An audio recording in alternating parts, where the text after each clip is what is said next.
पढ़ने वाले हैं केमिकल काइनेटिक्स। अभी तक आपके फिजिकल केमिस्ट्री के दो चैप्टर्स हो चुके हैं फिजिकल केमिस्ट्री के। पहला कौन सा सॉल्यूशन और दूसरा कौन सा इलेक्ट्रोकेमिस्ट्री, और अब हो जाएगा आपका केमिकल काइनेटिक्स। आज ही आपको इन तीनों के क्या मिल जाएंगे, वन शॉट, जिनके अंदर इनके 2025 और 2024 और 2023 के क्या होंगे क्वेश्चंस। ठीक है, इंपॉर्टेंट क्वेश्चंस। ठीक है, 15-15 मिनट के होंगे। आप अगर इतना भी करके जाते हो एग्जाम में, जिसने अभी तक कुछ भी नहीं पढ़ा है, तो भी वो 50 से ऊपर मार्क्स लेके आएगा 70 में से, ये मेरी गारंटी है। बस इतना कर लो जितना मैं बोल रहा हूँ आपसे तमीज़ से, है ना। फिजिक्स में जो आपने किया था, इधर भाग रहे थे, इंपॉर्टेंट कंटेंट देख रहे थे, इंपॉर्टेंट क्या है, ये क्वेश्चन आएगा नहीं आया भाई। बहुत सालों का चैप्टर पेपर था, और आप सिर्फ लेक्चर देख के जाते तो भी कर लेते अच्छा खासा। ठीक है, अब आप प्लीज़ इसको ध्यान से देखिए। केमिकल काइनेटिक्स क्या होती है, एक ब्रांच होती है केमिस्ट्री की जो किससे डील करती है, with the reaction rate of change of chemical reactions. मतलब कि एक ऐसी ब्रांच जो हमको ये बताए कि कब रिएक्शन में कितना रेट ऑफ चेंज हो रहा है, मतलब कितनी रिएक्शन फास्ट हो रही है, कब स्लो हो रही है, ये हमें पता चले। हमें ये पता चले कि क्या फैक्टर लगाएं कि रिएक्शन फास्ट हो जाए, क्या फैक्टर लगाएं कि रिएक्शन स्लो हो जाए।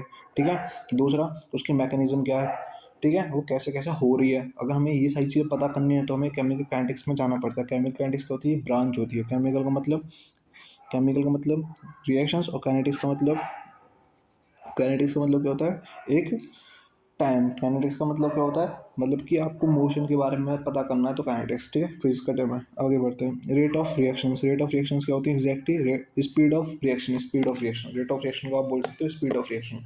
फॉर एग्जांपल, कितना चेंज हो रहा है कंसंट्रेशन में पर यूनिट, उसका टाइम कितना टाइम में, तो वो होती है रेट ऑफ रिएक्शन। जैसे आपने speed is equal to distance upon time पढ़ा है ना, आप ये याद रखें। डिस्टेंस क्या होता है, टोटल चेंज इन डिस्टेंस कितना होगा, कितना ट्रैवल करा है, इसको बोलते हैं total change in concentration upon total time taken. ठीक है, आगे एवरेज रेट कब निकालते हैं। रेट देखो दो टाइप के होते हैं, एक एवरेज होता है और एक इंस्टेंटेनियस होता है। एवरेज कब निकालते हैं, जब हमें एक फाइनाइट टाइम के लिए पूछा गया हो। फॉर एग्जांपल, मैं यहाँ से दिल्ली गया, मुझे 3 घंटे लगे, और मैंने जो ट्रैवल करा यहाँ से दिल्ली 90 किलोमीटर है, मैंने ट्रैवल किया। तो मुझसे कोई पूछे कि भाई तुम्हारी एवरेज स्पीड क्या रही थी, तो मैं बोलूँगा एवरेज स्पीड भाई ये मेरी रेट रहा था, एवरेज रेट रहा था 90 किलोमीटर थे, और मैंने 3 घंटे में कवर करे, मतलब 30, मतलब मैं 30 किलोमीटर पर आवर चल रहा था एवरेज। ठीक है, ये एवरेज है। बट कोई मुझसे पूछे भाई तुम 2 बजे निकले, तो मैंने कहा हाँ। तो तुम कितने बजे पहुँचे, फिर मैंने कहा 5 बजे पहुँचा, 3 घंटे लगे। तो मुझसे कहा बोली भाई 4 बजे तुम्हारी स्पीड क्या थी, तो उसने क्या कहा, उसने मुझसे एग्जैक्ट टाइम पे पूछ लिया कि 4 बजे बताओ। आप मुझे पूरे एक इंटरवल का मत बताओ, मुझे करेक्ट 4 बजे का बताओ। तो उस टाइम पे हम क्या निकालते हैं, इंस्टेंटेनियस का निकालते हैं। इंस्टेंटेनियस फॉर्मूला कैसे निकालते हैं, जैसे कंसंट्रेशन हमें दे देगा, वो क्या देगा, 2t² + 2, और वो हमसे कहेगा कि निकालो कंसंट रेट ऑफ इंस्टेंटेनियस रेट निकालो 2 सेकंड पे। तो आप ध्यान देना, इसको कैसे निकालें, D C upon D T. का मतलब क्या है, इसका डिफ्रेंशिएशन होगा, 2 आगे पहुंचेगा, 2 × 2 = 4, 4t, और जो कांस्टेंट वैल्यू हो जाती है 0। ठीक है, 40 बन गया। अब टी की वैल्यू कितनी तरीके 2, तो 4 × 2 = 8। तो इंस्टेंटेनियस स्पीड उस टाइम पे मेरी कितनी थी, 8 kilometre per hour, 8 kilometre per hour. ठीक है, इस टाइप से इंस्टेंटेनियस निकाल सकते हो, इस टाइप से आपको वो क्वेश्चन देगा। इंस्टेंटेनियस समझ में आया, एवरेज समझ में आया। एवरेज क्या होता है, जो ओवर अ फाइनाइट 1 घंटे 2 घंटे आधा घंटा इन सब के टाइम के बीच में का पूछे स्पीड, तो एवरेज स्पीड। और अगर एग्जैक्ट टाइम पे पूछ ले तो इंस्टेंटेनियस स्पीड। फैक्टर अफेक्टिंग, अब आप ध्यान देना, अगर आप कंसंट्रेशन बढ़ाते हो तो आपके नंबर ऑफ मॉलिक्यूल्स बढ़ेंगे, तो उनके बीच का कोलिजन भी बढ़ेगा, दोनों सब आपस में ज़्यादा टकराएंगे तो रेट भी बढ़ जाएगा। टेम्परेचर का क्या है, टेम्परेचर बढ़ाओगे तो रेट बढ़ेगा। क्यों, टेम्परेचर बढ़ाओगे तो आपने मॉलिक्यूल्स को स्पीड दे दी, वो जल्दी जल्दी टकरा रहे होंगे एक दूसरे से, मतलब रिएक्शन रेट क्या हो गया, बढ़ गया। तीसरा का कैटलिस्ट। कैटलिस्ट क्या काम करते हैं, फॉर एग्जांपल मैंने आपको टारगेट दिया कि आपको एक माउंटेन पे चढ़ के यहाँ से बॉल छोड़नी है, फिर यहाँ के बाद तो वो अपने आप चली जाएगी नीचे। एक तो आपको ये रास्ता दिया है जो विदाउट कैटलिस्ट है, अब मैंने आपको एक टारगेट दिया ये जो विद कैटलिस्ट है। तो आप मुझे बताओ, आप कैटलिस्ट के साथ जाना पसंद करो विदाउट कैटलिस्ट। कैटलिस्ट के साथ एग्जैक्टली बॉल तो यहाँ पहुँचानी है हमें, पर यहाँ पहुँचाने के लिए ये रास्ता बहुत छोटा है। तो कैटलिस्ट क्या करते हैं, न्यू पाथ बनाते हैं, है ना, न्यू पाथ बनाते हैं जो कम एनर्जी पे अपना काम कर देता है। समझ में आ गया। तो कैटलिस्ट क्या करते हैं, रिएक्शन को फास्ट कर देते हैं विदाउट यूज, वो खुद यूज नहीं होते। आगे सरफेस एरिया का, अगर आप एरिया बढ़ाओगे तो रेट ऑफ रिएक्शन भी क्या हो जाएगा, बढ़ जाएगा, है ना। ज़्यादा बड़ी जगह तो मतलब रेट ऑफ रिएक्शन भी हो जाएगा, बढ़ जाएगा। आगे बढ़ते हैं, nature of reactant. For example, reactions दो टाइप की होती है, एक आयनिक रिएक्शंस होती है जिसमें आयंस काम करते हैं, कोवेलेंट होती है जिसमें आयंस काम नहीं करते। तो जो आयनिक रिएक्शंस होती हैं वो ऑलवेज फास्ट होती है कंपैरिजन टू कोवैलेंट रिएक्शंस, ठीक है।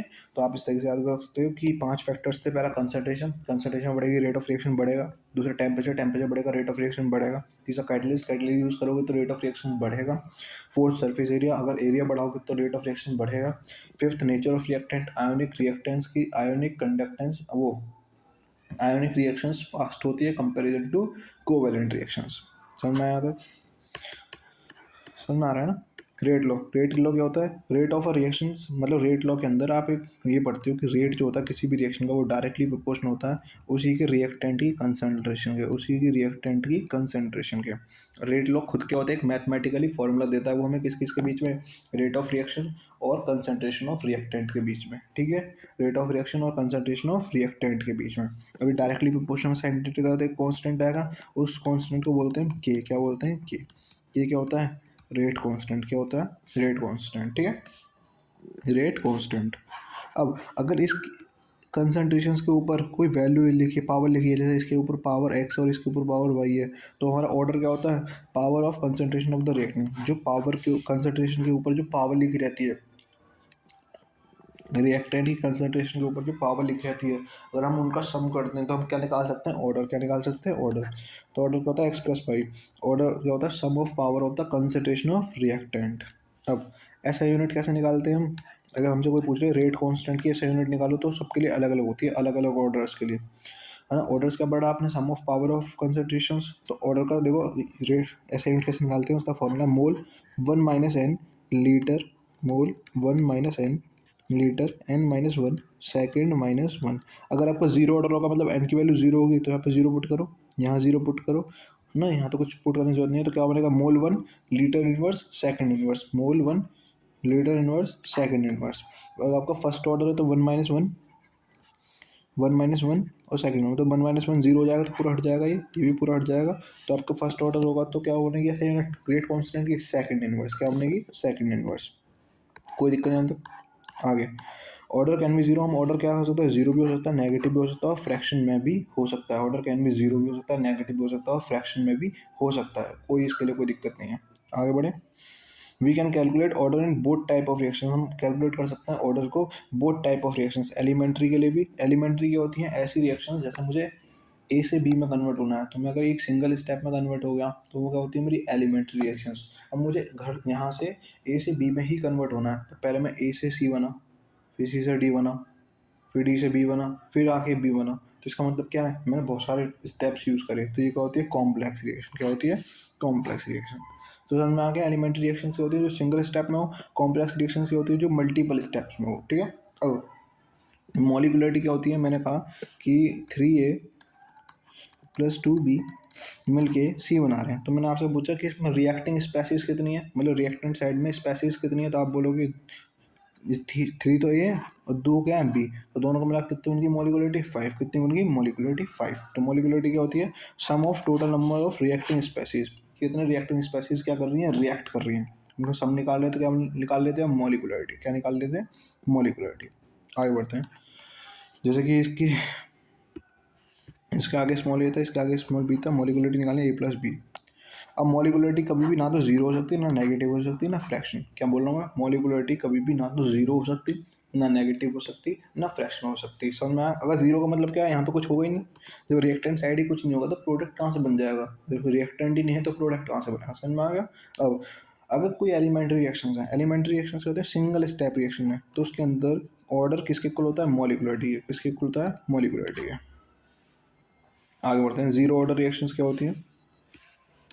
जीरो ऑर्डर रिएक्शन आपने ऑर्डर तो पढ़ ही लिया। आप ऑर्डर में कोई दिक्कत किसी को भी नहीं होनी चाहिए। ऑर्डर में अगर जीरो ऑर्डर की बात करें तो n = 0 होगा, ठीक है। और ध्यान देना इसके अंदर AT इनिशियल कंसंट्रेशन, वो फाइनल कंसंट्रेशन किसके इक्वल होती है? Initial concentration minus rate constant into में टाइम। अब जरा ध्यान देना मैं क्या बोल रहा हूँ। रेट क्या होता है? Total change in concentration. R =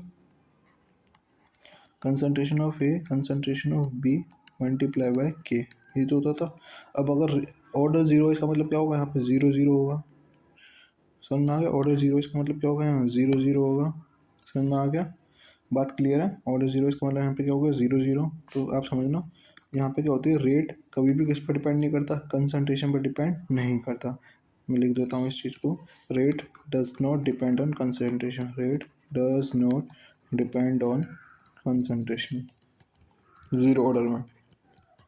formula क्या होता है, final concentration is equals to initial concentration minus K T, K T का मतलब रेट कांस्टेंट इनटू टी का मतलब टाइम, ठीक है।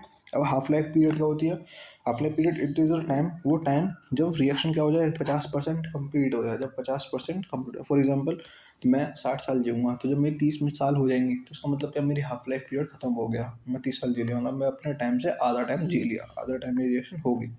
इट इज़ रिप्रेजेंटेड बाय, इसको रिप्रेजेंट कैसे करते हैं, टी हाफ से, टी लगाते हैं नीचे हाफ लगा देते हैं टी हाफ से, ठीक है।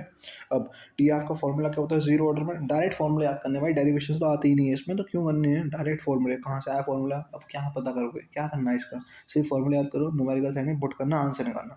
टी हाफ का फॉर्मूला क्या होता है, ए नॉट बाय टू के, ए नॉट बाय टू के, ए नॉट क्या होता है इनिशियल कंसंट्रेशन, अपॉन टू के क्या होता है, के क्या होता है रेट कांस्टेंट, क्या होता है रेट कांस्टेंट, ठीक है। ए नॉट अपॉन टू के, ए नॉट अपॉन टू के, ए नॉट अपॉन टू के, यहाँ तो कोई दिक्कत किसी को भी।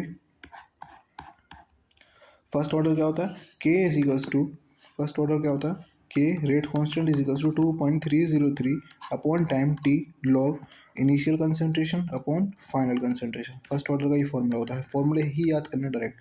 फर्स्ट ऑर्डर में क्या फॉर्मूला होता है रेट कांस्टेंट का, 2.303 अपॉन टाइम, कितना टाइम वो ले रही है reaction, log initial concentration upon final concentration. और टी हाफ का फॉर्मूला क्या होता है 0.693 अपॉन के, 0.693 अपॉन के, 0.693 अपॉन के। यहाँ तक कोई दिक्कत किसी को भी, बताओ बताओ, आगे बढ़े। अब सूडो फर्स्ट ऑर्डर क्या होती है, ऐसी reactions pseudo first order reaction क्या होती है, ऐसी रिएक्शंस जो फर्स्ट ऑर्डर की, ऐसी रिएक्शंस जो दिखने में तो किसका काम करें, फर्स्ट ऑर्डर का, जो किसका काम करें फर्स्ट ऑर्डर का, जो देखने में तो ऐसा लगे कि ये फर्स्ट ऑर्डर की हैं, बट वो फर्स्ट ऑर्डर की नहीं होती, बट वो फर्स्ट ऑर्डर की नहीं होती। और ऐसा क्यों, इसमें पक्का का क्या फैक्टर हो रहा होता है, इसमें किसी एक कंपाउंड जैसे ए प्लस बी मिला है, तो दोनों में से कोई एक की कंसनट्रेशन क्या होती है, बहुत ज़्यादा होती है, कंसनट्रेशन हाईली होती है, बहुत ज़्यादा होती है। तो कंसंट्रेशन ज़्यादा होती है तो उसका ऑर्डर कितना मान लेते हैं हम, जीरो, कितना मान लेते हैं जीरो। तो ऐसी रिएक्शन जो दिखे तो फर्स्ट ऑर्डर की, बट वो फर्स्ट ऑर्डर की नहीं होती, ठीक है ना। इसका एग्जांपल अगर मैं आपको एक एग्जांपल पढ़ाऊंगा, वो क्या, हाइड्रोलाइसिस ऑफ सुक्रोज, हाइड्रोलाइसिस का मतलब होता है बहुत ज़्यादा पानी डाल दिया, ठीक है। हाइड्रोलाइसिस का मतलब बहुत ज़्यादा पानी डालना है, मतलब ये मान लो पानी में ही डाल दिया सुक्रोज, ठीक है। तो पानी की कंसनट्रेशन बहुत ज़्यादा है, तो यहाँ पे लग तो रहा है आपको ये फर्स्ट ऑर्डर की है, हाँ, लेकिन ये होती नहीं है, सुनना है, मतलब झूठी फर्स्ट ऑर्डर। आगे बढ़ते हैं, टेम्परेचर, टेम्परेचर क्या फैक्टर है, अगर आप किसी भी रिएक्शन के अंदर टेम्परेचर को 10 डिग्री बढ़ाओगे तो रेट ऑफ रिएक्शन कितना बढ़ जाएगा, दो से, रेट कांस्टेंट जो होता है रेट ऑफ रिएक्शन कितना बढ़ जाएगा, दो से तीन गुना, दो से तीन गुना। तो क्या बोल रहा हूँ मैं, के टी प्लस टी, जब आपने 10 गुना बढ़ा दिया उसका rate constant divided by simple rate constant, तो वो कितना आएगा इन दोनों का रेशियो निकाल के, टू या थ्री, टू और थ्री, कुछ भी आ सकता है, ठीक है। तो क्या बोला मैंने, जब आप किसी भी रिएक्शन का टेम्परेचर 10 गुना, 10 डिग्री सेल्सियस बढ़ा देते हो, 10 गुना नहीं 10 डिग्री सेल्सियस बढ़ा देते हो, तो आपकी जो रेट ऑफ रिएक्शन है वो भी कितना बढ़ जाती है, दो से तीन गुना बढ़ जाती है, ठीक है। अर्नियस की इक्वेशन मैंने पढ़ाई थी आपको, यहाँ से यहाँ तक हमें एनर्जी लेके जानी पड़ती है ना। तो यहाँ से यहाँ तक क्या होती है, थ्रेशोल्ड एनर्जी, मिनिमम एनर्जी जो हमें चाहिए ही चाहिए रिएक्शन को कराने के लिए। अब जहाँ से हम रिएक्शन को स्टार्ट करते हैं और उसका फाइनल पॉइंट, इन दोनों के बीच की जो एनर्जी होती है उसे बोलते हैं एक्टिवेशन एनर्जी की। इतनी एनर्जी लगा के हम क्या कर देते हैं, अपने एक मॉलिक्यूल को एक्टिव कर देते हैं। एक्टिव का मतलब यहाँ से रिएक्शन अपने आप हो जाएगी, ठीक है, उस पॉइंट तक लेके आना जहाँ के बाद रिएक्शन अपने आप हो जाए, वो क्या होती है एक्टिवेशन एनर्जी। अब इसका फॉर्मूला होता है K is equal rate constant is equals to A क्या होता है अर्नियस फैक्टर, ए क्या होता है Arrhenius factor, dot E, E exponent होता है, सिंपल सी बात है, उसकी पावर में होता है माइनस ई ए, ई ए क्या होता है एक्टिवेशन एनर्जी, ये कितनी एनर्जी लगा के हमारा मॉलिक्यूल क्या होता है एक्टिव होता है, अपॉन आर टी, ई अपॉन आर टी, ई अपॉन आर टी, ठीक है। ये अर्नियस इक्वेशन होती है, क्या होती है Arrhenius equation, K is equals to A dot E minus E A upon R T, ठीक है। अभी तक हमने यहाँ तक पढ़ लिया। ए क्या होता है आपका अर्नियस फैक्टर होता है, अर्नियस फैक्टर, ठीक है। ए क्या होता है आपका अर्नियस फैक्टर, और के क्या होता है आपका रेट कांस्टेंट, तो सबको पता ही है रेट कांस्टेंट होता है ई एक्सपोनेंट, और उसके पावर में क्या होता है ई अपन आर टी, आर क्या होता है गैस कांस्टेंट, और टी क्या होता है टेम्परेचर, गैस कांस्टेंट टेम्परेचर, ठीक है। टेम्परेचर किस में लोगे आप, ऑलवेज केल्विन में लोगे, और जो आपका टेम्परेचर किस में लोगे केल्विन में, और जी सी जो होता है आपका जी सी क्या होता था आपका गैस कांस्टेंट, जो कितनी वैल्यू होती है 0.083, 0.083, ठीक है।